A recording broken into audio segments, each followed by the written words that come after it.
Pronto. Ok, então vamos lá.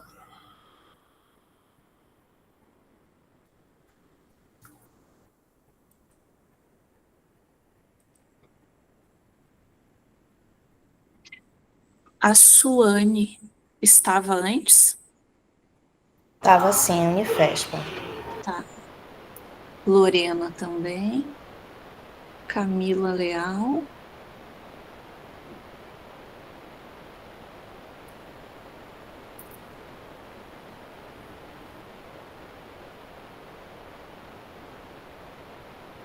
Pronto. Desestruturaram, né? Aline Pinheiro. Também Marabá, Unifespa.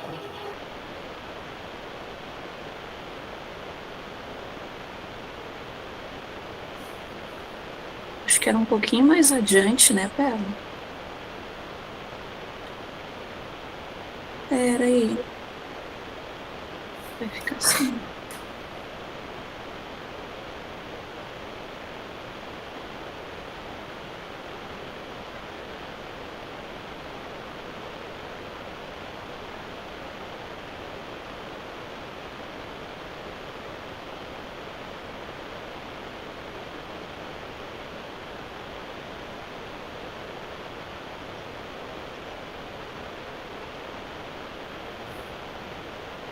Podemos continuar então, né?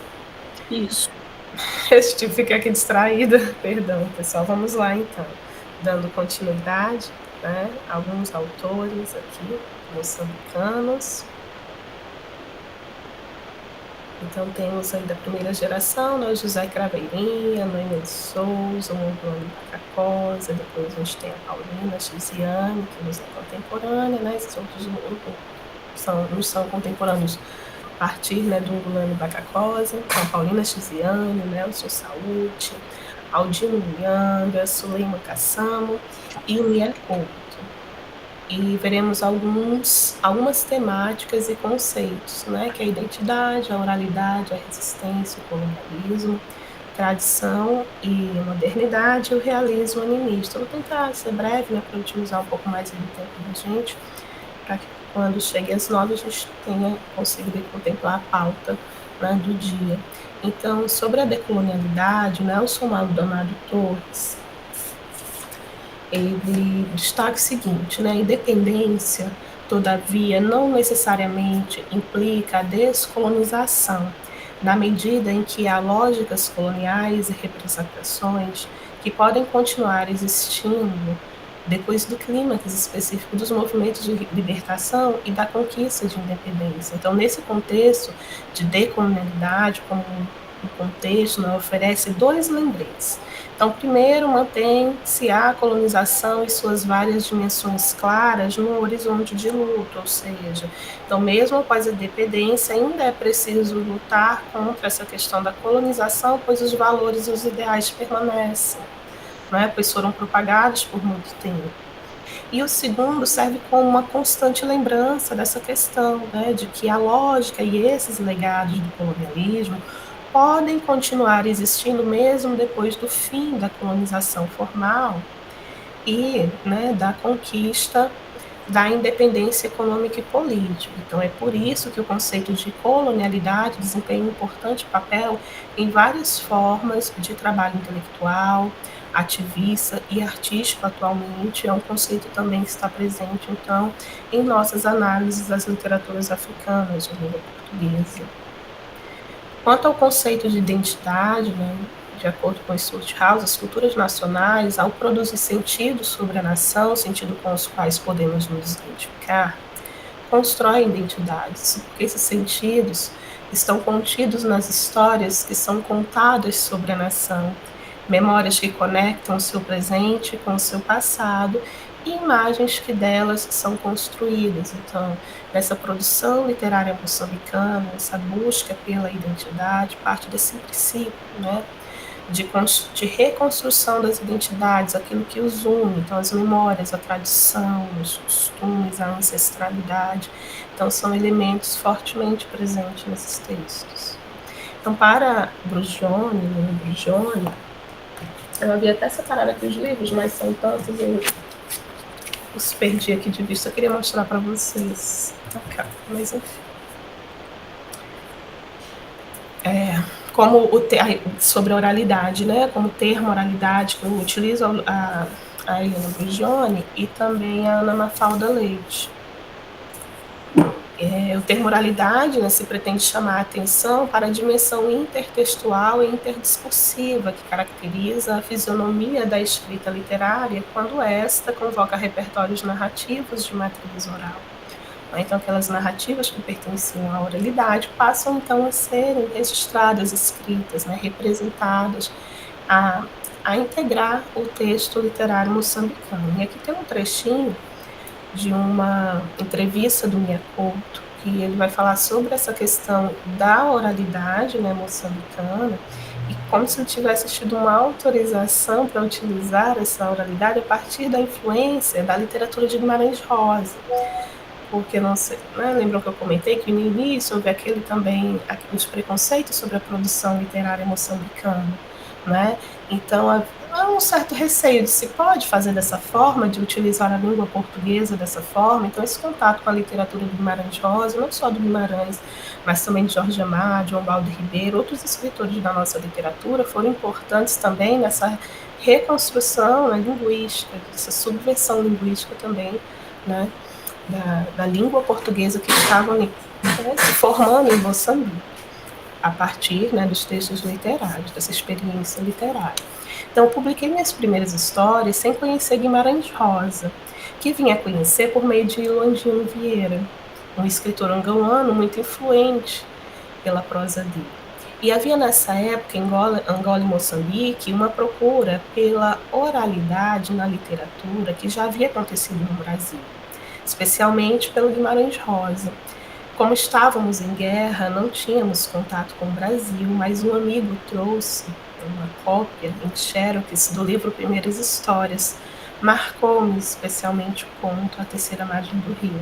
Aquilo foi um abalo sísmico na minha alma, porque ali estava o que eu e outros estávamos procurando.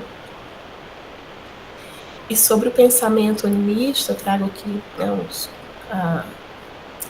os estudos do R. Garuba, e depois do professor Silvio Paradiso, que também utiliza, né, Garuba em seus estudos, né, seus artigos, são referências, então, para a gente pensar o realismo animista. Então, segundo R. Garuba, o pensamento animista é uma forma de perceber o mundo em que não há separação rígida entre o mundo material e espiritual. Então, em seu artigo, né, Animice e Materialismo, de 2013, o Garuba afirma que o animismo deve ser compreendido não apenas como um sistema religioso tradicional, né, se trata de uma religião em si, né, mas como um modo de subjetividade coletiva que estrutura a maneira como muitas culturas africanas se relacionam com o mundo. Então, trata-se de uma cosmovisão africana. Olhar para os textos africanos, nós que não somos africanos, precisamos ter, né, este olhar de que se trata de uma cosmogonia diferente, né, de que é insólito na nossa percepção de mundo, né, com influência ocidental, não é insólito para eles, é sólido. Então, a gente precisa também ter esse cuidado ao olhar para, né, o texto africano. E aí entra, né, a questão do conceito estético literário realismo animista, que é justificado por meio do pensamento animista. Então, se há uma cosmogonia que é a presença de um pensamento animista, que é uma percepção de mundo, né, diferente da qual nós temos, então esse realismo é pautado, né, nesse pensamento animista. Então, realismo animista é um conceito estético literário, uma modalidade, no próprio das literaturas africanas, visto a sua especificidade e a sua relação com o imaginário religioso tradicional, pensamento animista, conforme vimos no slide anterior. Então, o realismo animista é animista, pois baseia-se na mentalidade anímica presente no imaginário do continente negro e é realista, pois fazem parte intrínseca de uma percepção do real. Então, literatura e animismo. Na literatura africana, esse pensamento se expressa em narrativas que dão voz a objetos, a espíritos, antepassados e forças da natureza, No livro Conto do Nascer da Terra do Minha Couto, que eu estudei no mestrado, há muito, a metáfora da metamorfose, em que personagens passam por um processo de metamorfose, se transformam em árvores, que se transformam em aves, que se integram à terra, criam raízes. Então, há fortemente esse aspecto, né, literário do realismo animista presente nos contos nessa obra, em Contos do Nascer da Terra. Então, cria um realismo particular, muitas vezes chamado, né, de animista, diferente do realismo ocidental, que é, né, o realismo, tem o realismo maravilhoso e o realismo, me falhou a memória agora, enfim, pois integra o invisível à realidade narrativa com naturalidade. Realismo fantástico, gente, perdão. Realismo fantástico, né, que surge nas teorias ali dos estudos literários, né, da Europa. E aí o realismo maravilhoso associado às literaturas latino-americanas. E aí a gente tem o realismo animista, que é mais adequado para trabalhar com as narrativas africanas, né, devido a essa contextualização que acabei de apresentar. Em relação à tradição e modernidade, traz o Stuart Hall também, que diz que as identidades não são nunca unificadas, que elas são, na modernidade tardia, cada vez mais fragmentadas e fraturadas, estão sujeitas a uma historização radical, estando constantemente em processo de mudança e transformação. Então, o que a gente vê em alguns contos? Né? Na Casa Marinha, que iremos analisar em breve, as personagens nesse conflito, né, de tradição e modernidade. Não tem mais como ser apenas tradição, né, pois houve ali o contato com outros povos, outras culturas, né, a imposição dos valores coloniais, né, europeus. Então já estão vivendo essa modernidade. Então tradição e modernidade coexistem. Então são personagens fragmentados que representam esse homem fragmentado. E a gente vai para as análises literárias, né? Os dois poemas, Nossa Voz e Escreve-te, poema de Souza e Paulina Tiziane, chegaram a ler, deu tempo, o pessoal, de fazer a leitura dos textos.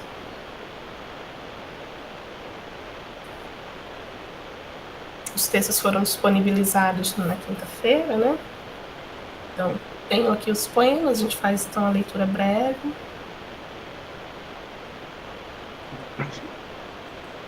Vamos lá, então. Deixa eu voltar aqui para a projeção, para ver se tinha alguma coisa no chat. Aí eu vi, né, que alguém comentou o realismo mágico. O realismo mágico, né, associado aos mitos e às lendas. Enfim, que também, né, a gente pode encontrar o realismo mágico nas literaturas africanas, mas aí precisa fazer essa análise para ver se está mais associado ao pensamento animista ali na obra, ou apenas a questões, né, míticas, né, como toda sociedade tem suas histórias míticas. Então é preciso olhar para o texto para fazer essa análise com calma, para utilizar, né, o termo adequado.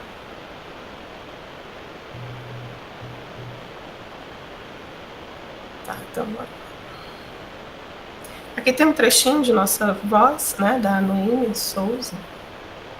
Então, nossa voz ergueu-se consciente e bárbara sobre o branco egoísmo dos homens, sobre a indiferença assassina de todos, nossa voz, molhada das cacimbas do sertão, nossa voz ardente como o sol das malangas, nossa voz atabaque chamando, nossa voz lança de manguiguana, nossa voz, irmão, nossa voz que trespassou a atmosfera conformista da cidade e revolucionou-a, arrastou-a como um ciclone de conhecimento, e acordou remorsos de olhos amarelos e de hiena, e fez escorrer suores frios condenados e acender luzes de esperança em almas sombrias de desesperados. Nossa voz, irmão, nossa voz atabaque chamando.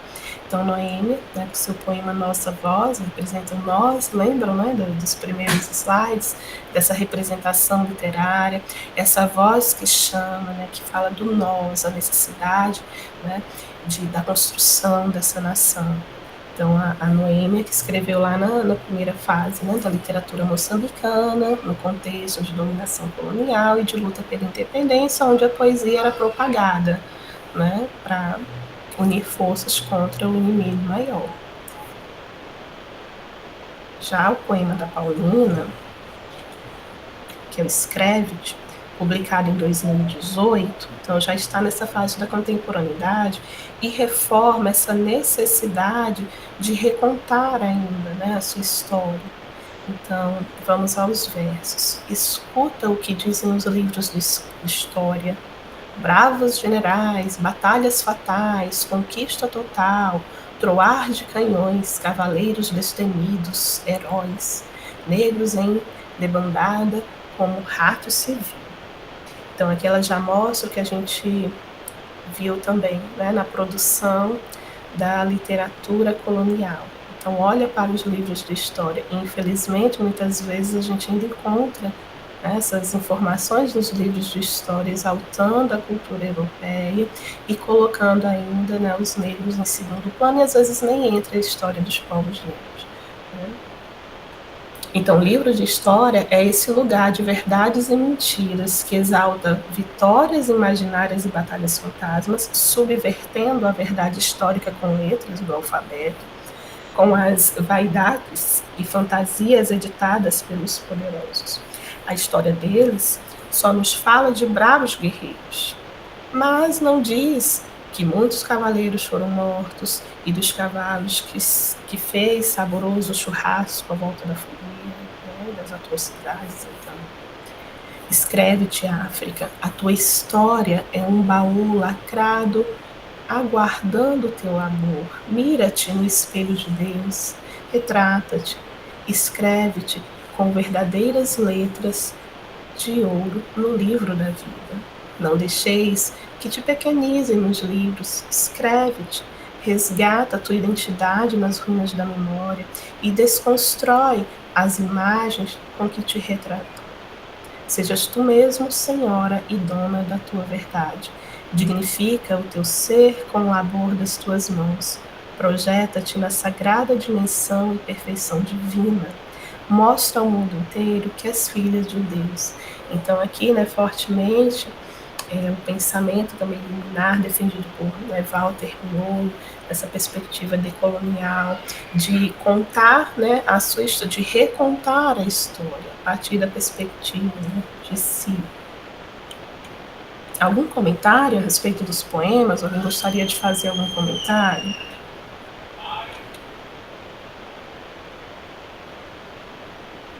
Então vamos para os contos. No conto A Casa Marinha, alguém chegou a ler? Tem tempo, fazer a leitura. Deixa eu olhar aqui. Só um momento, pessoal.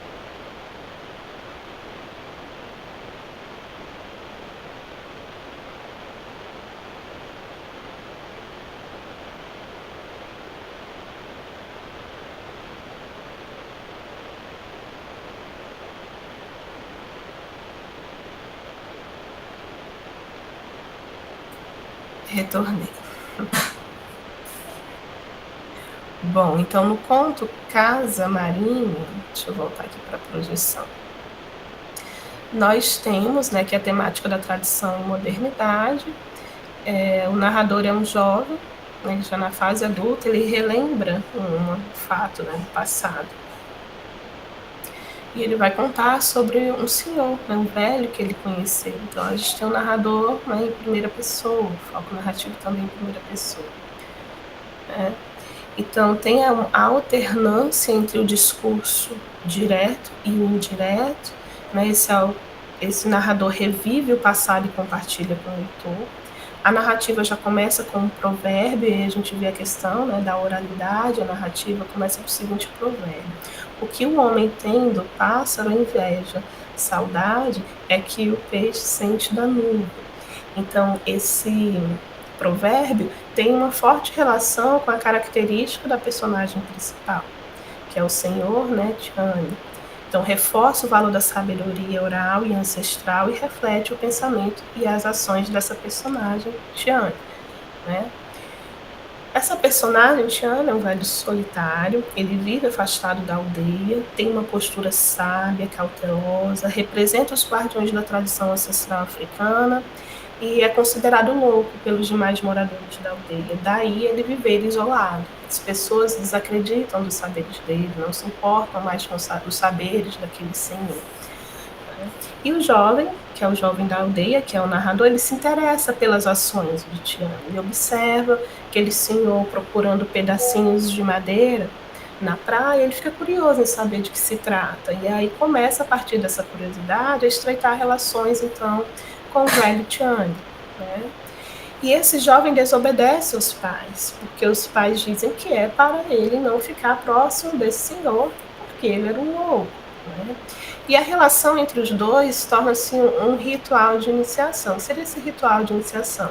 É um termo que está presente no texto, a tradição viva do Ampatebá, depois eu disponibilizo para vocês lá no nosso Crescimo, que vai falar dessa, que vai trazer, né, explicar a oralidade e a palavra como sagrada em muitas culturas africanas.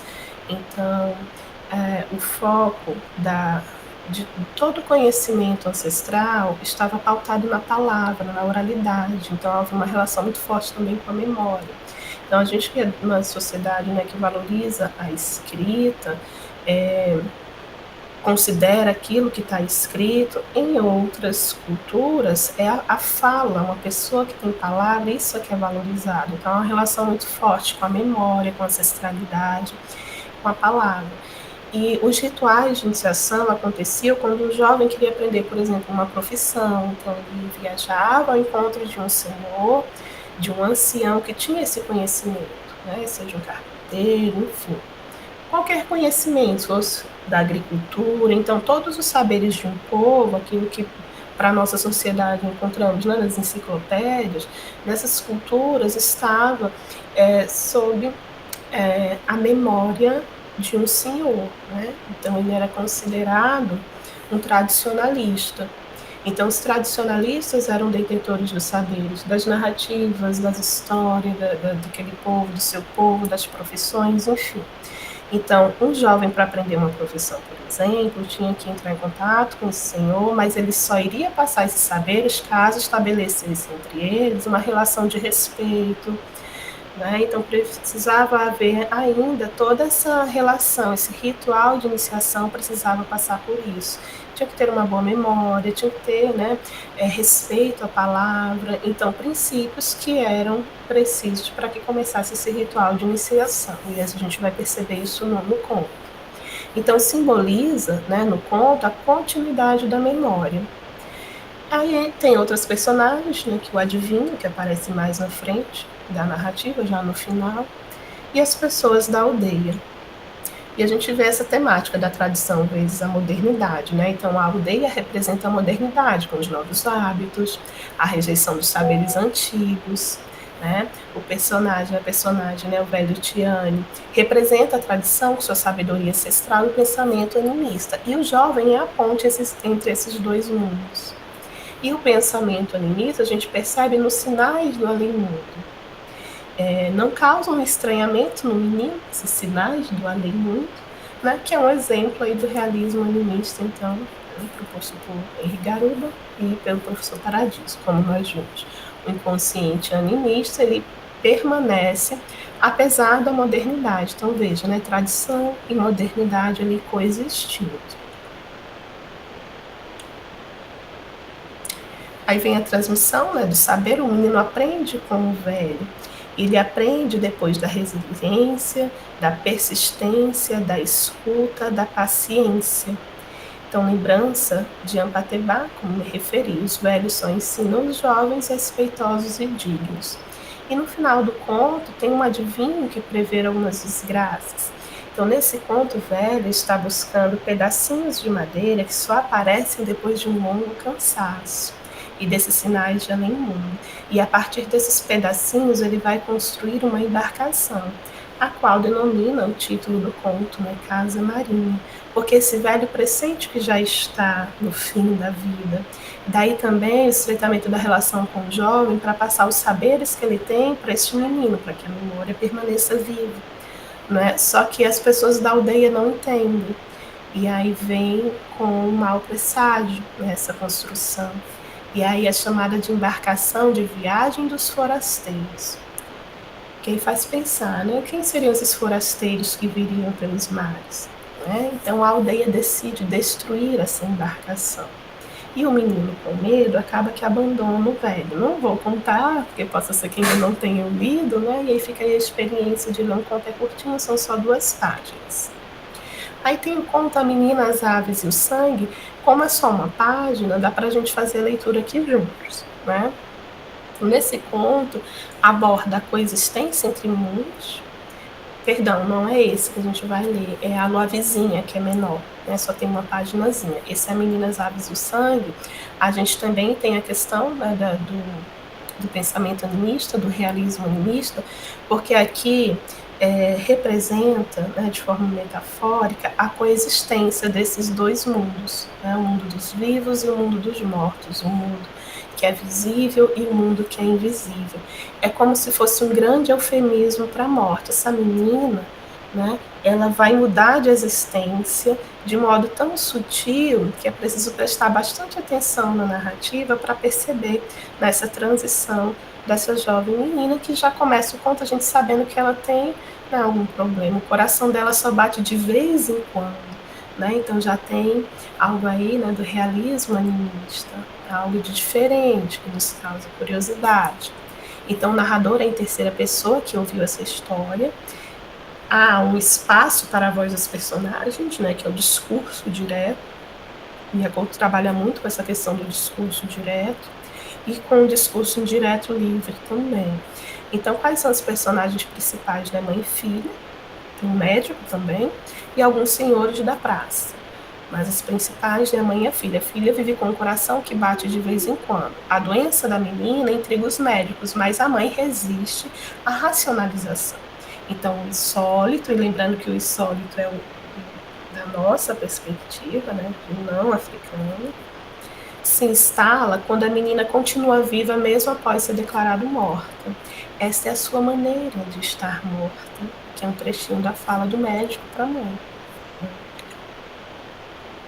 Então a menina passa a habitar o outro plano da existência, convivendo entre os vivos, há uma representação então da visão animista. A mãe continua cuidando da filha, que canta músicas que nem existem. Então as músicas que a menina canta, que nem existiam, não existiam no mundo dos vivos, mas são músicas que estão lá, na nova existência dela. Então são esses detalhezinhos que a gente vai percebendo que a menina já não está mais no mesmo plano que a mãe.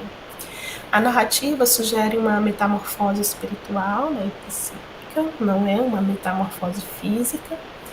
Então, ao fim da tarde, mãe e filha passeiam pela praça e os velhos descobrem a cabeça em sinal de respeito.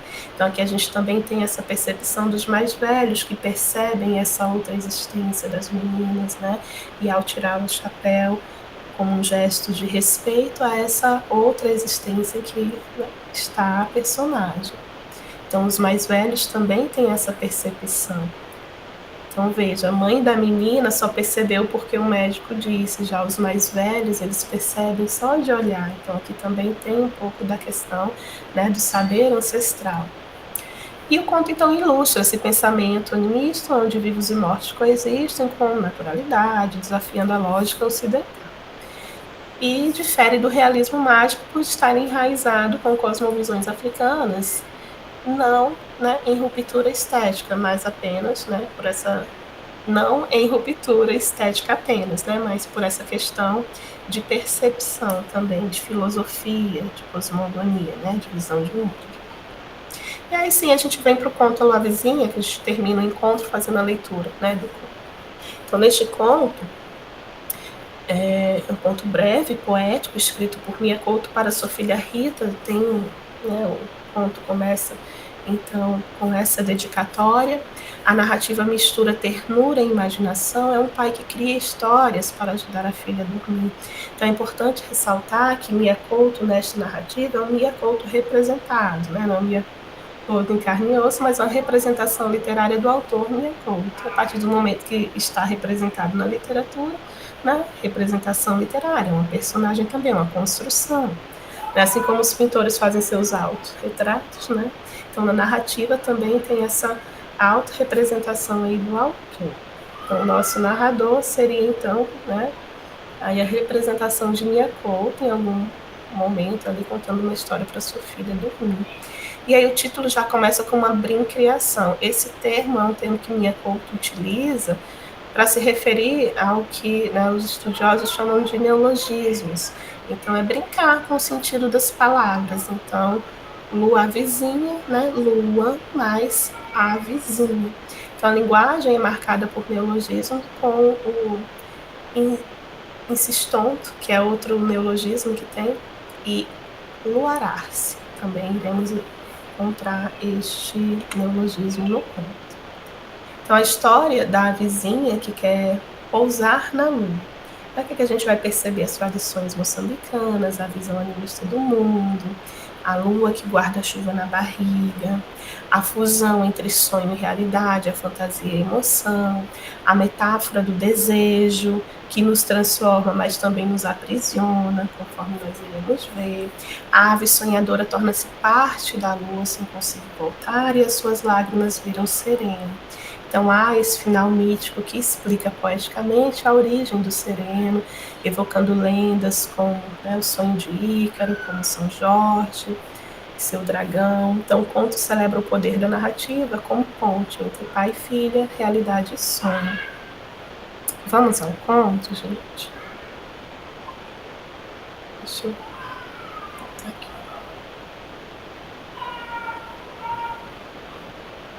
Parar essa apresentação para projetar o conto. Só um momento. Deixa eu ver aqui qual é.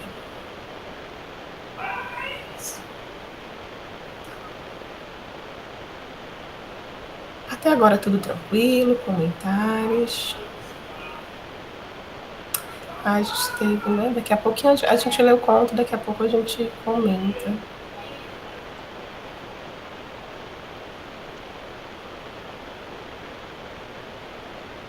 Conseguem já ver? Sim, conseguimos. Tá. Alguém gostaria de fazer leitura? Se não, posso fazer. Bom, então, a lua vizinha, primeira história para Rita.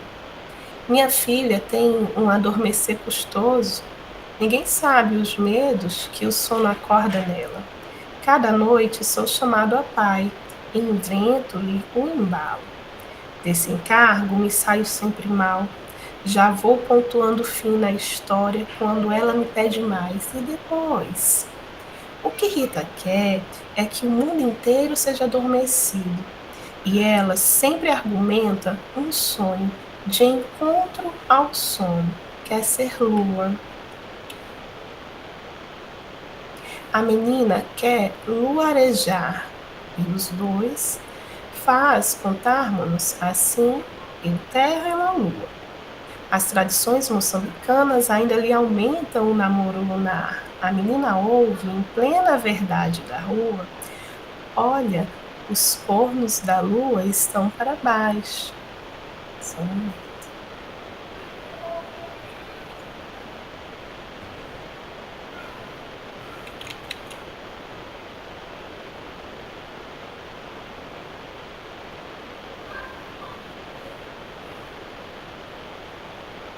Vai cair a chuva, que a lua guarda na barriga. Então, são as histórias que a menina escuta no dia a dia a respeito da lua, né? E isso vai interferindo ali na imaginação dela.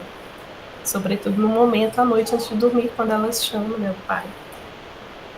Me deu um destes dias a ideia de lhe contar uma historinha para fazer pousar o sonho dela e desencorajar os seus infidáveis e depois. E inventei a história que agora vos conto. Era uma vizinha que sonhava em seu poleirinho. Olhava o luar e fazia subir fantasias pelo céu. Seu sonho se imensidava. Hei de pousar lá na lua. Os outros lhe chamavam a terra e a realidade, mas o passarinho devaneava, insistonto. Vou subir lá, mais acima que os firmamentos. Seus colegas de galho se riram. Aquilo não passava de uma mentira. Todos sabiam. Não havia voo que bastasse para vencer aquela distância. Mas o passarinho sonhador não se compadecia, ele queria luarar-se. Pelo que em tudo ficava nada.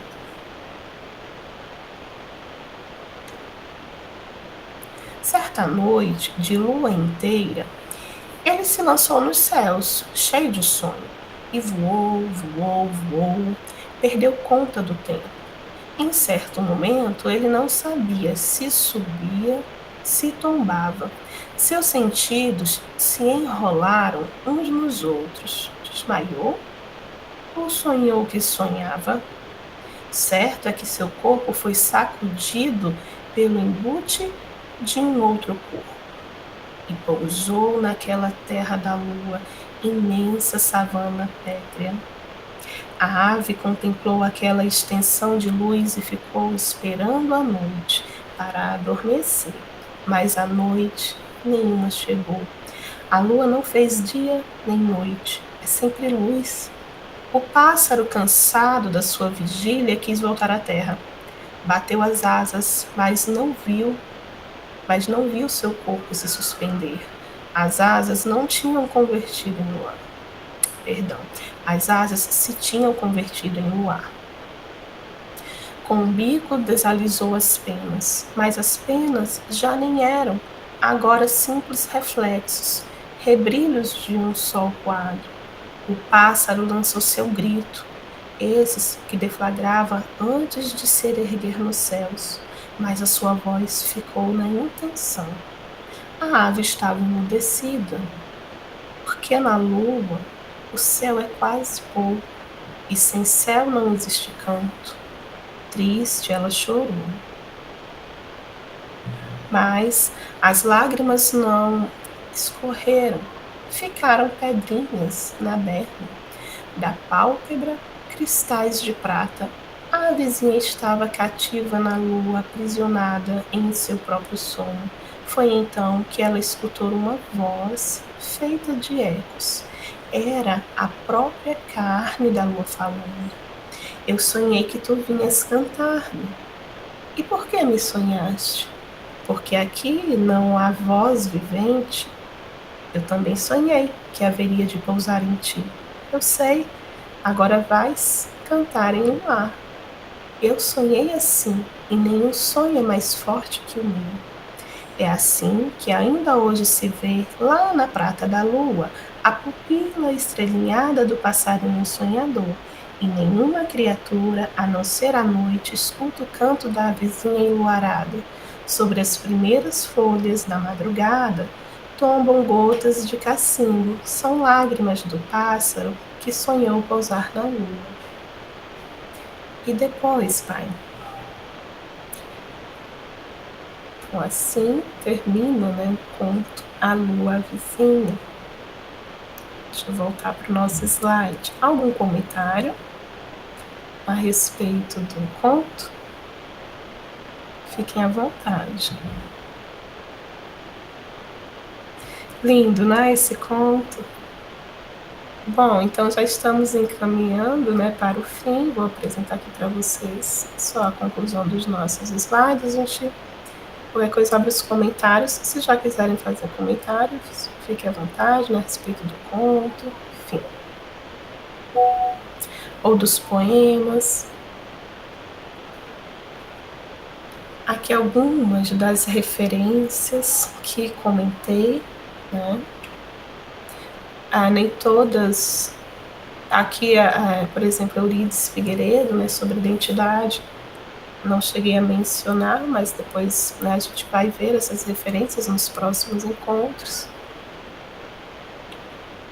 Os agradecimentos, então agradeço a coordenação de aperfeiçoamento personal de nível superior, a CAPES, pelo incentivo aos estudos, à Universidade Federal do Mato Grosso do Sul, ao programa de pós-graduação em letras, a professora Karina, doutora Karina Marques Duarte, minha orientadora e líder do grupo de pesquisa Literatura e Tempos Sombrios, e sobretudo a vocês, o público que está aqui presente conosco, certo? Então, muito obrigada pela atenção, pelo interesse, fiquem à vontade para fazerem os comentários, questões, enfim. Esse momento aqui final a gente pode aproveitar para compartilhar ideias.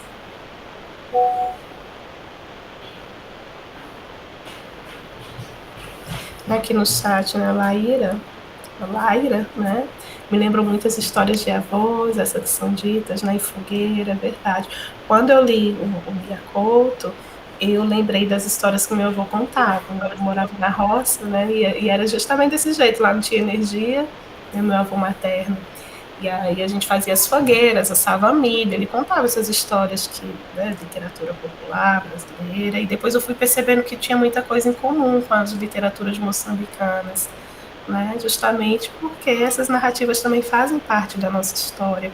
Daí é interessante levar esses textos para a sala de aula, compartilhar com os alunos, instigá-los, né, quais eram as histórias que eles ouviram contar, se eles tiveram essa oportunidade também de ouvir histórias dos avós ou dos tios, dos mais velhos, porque é esse encantamento que a gente precisa despertar primeiro em nossos alunos, para que depois eles tenham interesse de fazer essas leituras. E aí depois, quando meu avô faleceu, aí eu fiquei pensando, e agora, quem é que vai me contar essas histórias? E eu achei nas coisas dele, ficava numa mesinha da sala, alguns livros para gostar de ler. Não sei se já viram nas estantes das escolas, para gostar de ler. E aí tinha muitas das narrativas que ele falava, história de caçador, tinha de trava-língua, ditado popular. Então vou também pegar essas histórias dos livros. Então foi o que me aproximou. Essa minha formação, né, letramento literário, veio a partir do contato com meu avô, que despertou em mim esse gosto aí pela leitura. E aí, enquanto professora, eu tento também despertar esse gosto pela leitura dos meus alunos. Bom, gente, então é isso.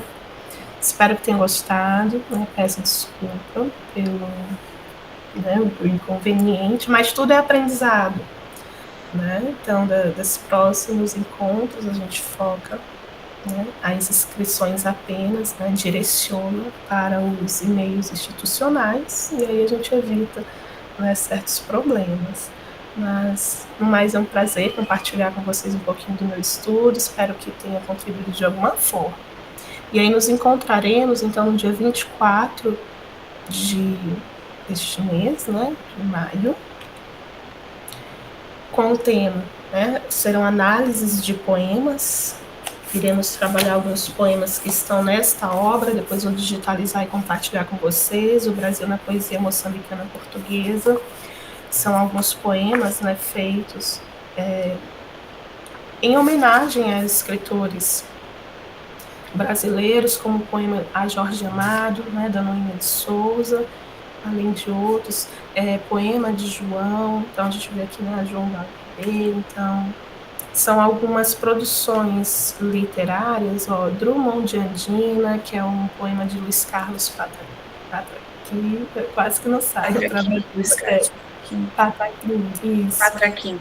Isso. Trava-língua. Temos também A Viagem Profana, de Nelson Saúde. Então, nós veremos alguns desses poemas, né, que são em homenagem à literatura brasileira, que tanto inspirou também a produção da literatura moçambicana. E aí teremos também a participação de, né, duas integrantes do grupo de pesquisa, professoras, que irão nos apresentar as suas experiências com as literaturas moçambicanas em sala de aula, né, a professora Viviana e a professora Maiara. Então, se tu me permite, posso? Pode, fica à vontade. Tá. A partir desses e-mails que vão ficar registrados no Google Meet, eu recebo um relatório da reunião. E aí, quando eu for gerar o link para o próximo encontro, eu já envio o convite diretamente para os e-mails, tá? Não tem erro, eu vou enviar para esses e-mails que estão ali no relatório. Aí não vai ter problema. De qualquer modo, isso nunca aconteceu. Nós nunca tivemos problemas com o Eventry. É bem estranho que isso tenha acontecido, gente. Muito estranho. Tá? Talvez o link tenha sido compartilhado em algum grupo de WhatsApp. Não sei, é de se pensar. Se ocorrer a alguém algo assim, Se alguém lembra que isso pode ter acontecido, nos avise, por favor. Eu não compartilhei em grupo de WhatsApp. Eu também não compartilhei, mas como havia inscritos, né, com Gmail, e-mails que não são institucionais, então corre o risco. É comum isso acontecer, Karina, eu já vi, enfim, né, algumas pessoas postarem sobre essas invasões, de que, enfim, os desocupados, né, fazem inscrição mesmo com o intuito de causar o caos, né? Eles vão aparecer ali, o e-mail deles vai aparecer depois quando eu receber o relatório. As carinhas deles vão ficar na gravação, né? Isso. Também é de se pensar, se não é o caso de fazer uma denúncia, né? Mandar para a polícia. Gravação, Interessante. quem sabe, né? É de se pensar sobre isso. Para isso serve a gravação também, né? Mas foi um prazer também da minha parte, gente. Muito obrigada pela presença. Em nome do grupo de pesquisa, eu aproveito para agradecer e para pedir desculpas também pela invasão. São essas forças estranhas e completamente alheias à nossa vontade que às vezes invadem, né? Tá? Forças bárbaras, né? No pior sentido da palavra bárbara. Muito obrigada. Perla, por favor. Bom, então, né, encerro aqui o nosso encontro. Espero que, né, nos encontremos bem no dia 24 de maio, dando continuidade, né, às atividades. Falaremos sobre poemas. E o nosso último encontro, iremos nos, né, direcionar aos contos. Então, aguardo vocês para o nosso próximo encontro poético. Né? Espero que esse mini curso possa contribuir de alguma forma para a formação de vocês, que ainda estão na graduação, para a formação também dos professores que já estão na sala de aula, né? Para pensar em propostas com as literaturas africanas e, né, ajudarem nesse sentido, né, de propagar aí a educação, contribuir para a educação, né, desconstruir preconceitos, enfim, de agregar conhecimento na vida daqueles alunos que estão ali com a gente. Então é isso, pessoal. Muito obrigada, boa noite, bom final de semana e até o próximo encontro.